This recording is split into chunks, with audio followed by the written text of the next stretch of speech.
ओवैसी पर हमला क्यों हुआ? क्या ओवैसी और उनके भाई के भाषण से नफरत ही है इसकी एकमात्र वजह?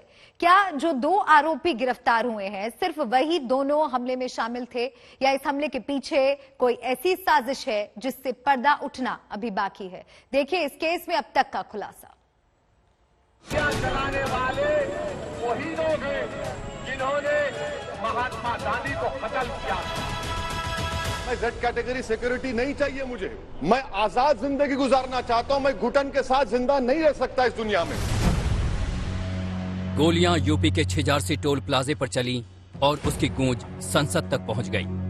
सब सेकुलर पार्टी के लोगों ने कहा कि ओवैसी तुम क्यों बोले? मैंने कहा नहीं, देश का प्रधानमंत्री मेरा है।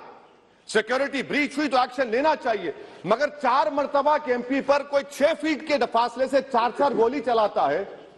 मुझे मौत है, हम सबकी मौत है, मगर मैं इन गोली चलाने वालों से डर कर खामोश नहीं बैठने वाला हूं।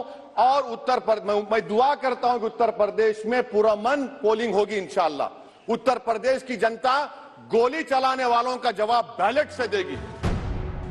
छिजारसी से निकली गोलियों की धाएं से यूपी की सियासत साएं करने लगी।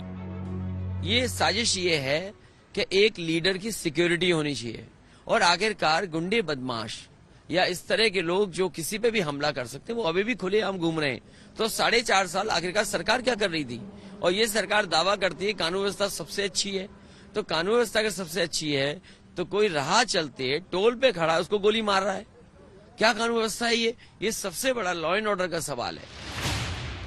आखिर इस हमले की कहानी क्या इतनी ही है जितना हमले के आरोपी ने सुनाई है, या इसके पीछे हैं और भी किरदार जिनका खुलासा होना बाकी है? इन सवालों के जवाब तो बाद में मिलेंगे, लेकिन अभी आपको बताते हैं कि ओवैसी पर हमले की जांच में अब तक क्या सामने आया है। ये ओवैसी पर हमले का सीसीटीवी वीडियो है। देखिए, जब मेरठ से अपने उम्मीदवार का प्रचार कर ओवैसी नोएडा आ रहे थे, तब लाल हुडी और सफेद शर्ट वाले 2 शख्स ने उन पर हमला किया। सीसीटीवी फुटेज में सफेद शर्ट वाला ओवैसी की कार पर गोली चलाता दिख रहा है। गोलीबारी से बचने के लिए कार वापस मुड़ी और लाल हुडी वाले को टक्कर मारती हुई निकली। इस पर सफेद शर्ट वाले ने ओवैसी के काफिले की गाड़ियों पर फिर से गोली चलाई।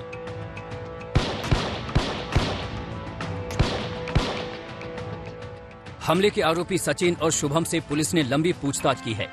आज तक के पास पुलिस में दर्ज बयान की एक्सक्लूसिव कॉपी है, जिसमें सचिन और शुभम का कबूलनामा है, जिनका मकसद ओवैसी की जान लेना था। हमले के आरोपी सचिन के मुताबिक गोलियां कार की निचली तरफ से चलाई गई, क्योंकि ओवैसी ने मुझे गोली चलाते हुए देखकर खुद को छिपाने की कोशिश की, नहीं तो मैं उसे मार डालता। आपने ओवैसी की गाड़ी में गोलियों के निशान देखे होंगे। गोलियां कार के निचले हिस्से में चलाई गई, जिसे लेकर कई बयान सामने आए। सचिन ने पूछताछ में उसकी वजह भी बताई। मेरी पिस्टल की मैगजीन में 5 गोली भरी थी। मैंने जैसे ही पहली गोली चलाई, ओवैसी ने देख लिया और जान बचाने के लिए कार के नीचे बैठ गए। तब मैंने गाड़ी के नीचे की ओर गोली चलाई। मुझे उम्मीद थी कि ओवैसी मर गए होंगे। आज तक को मिली जानकारी के मुताबिक फोरेंसिक टीम ने ओवैसी की गाड़ी से 3 बुलेट बरामद की है। हालांकि दोनों ने साफ किया कि उनका किसी भी राजनीतिक पार्टी से संबंध नहीं है, न ही इस हमले का कोई मास्टरमाइंड है। दोनों दोस्तों ने मिलकर प्लान बनाया, जिसकी वजह उन्होंने ओवैसी और उसके भाई के भड़काऊ भाषण को बताया। ये शहादत का जज्बा अगर सीनों में आ जाएगा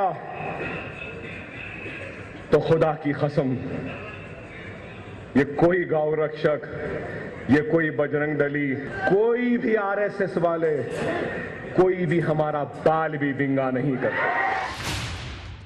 पुलिस में दर्ज बयान के मुताबिक दोनों 15 दिन से लगातार ओवैसी का पीछा कर रहे थे। चुनावी सभा करने के लिए जहां भी ओवैसी जाते थे, वहां पर दोनों आरोपी हमला करने के इरादे से पहुंच जाते थे।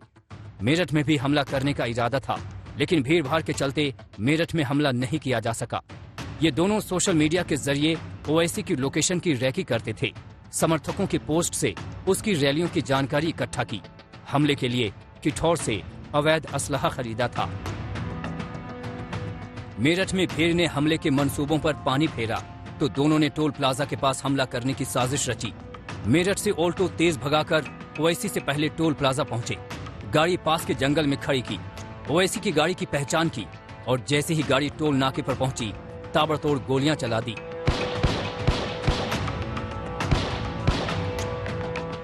2018 में शुभम और सचिन की मुलाकात हुई और कट्टरवादी विचारधारा के चलते दोनों की दोस्ती हो गई, जिसके बाद ओवैसी पर हमले का प्लान भी 2018 से बनाना शुरू कर दिया। बहरहाल आरोपियों के बयान के आधार पर पुलिस मामले की जांच कर रही है। मामले में बाकी पहलुओं को भी देखा जा रहा है। आरोपियों के परिजनों से सवाल जवाब किए जा रहे हैं। उनके कॉल डिटेल, लोकेशन और सोशल मीडिया अकाउंट के आधार पर बयानों को क्रॉस चेक किया जा रहा है। तंसीम हैदर और अरविंद ओझा के साथ हिमांशु मिश्रा, दिल्ली आज तक।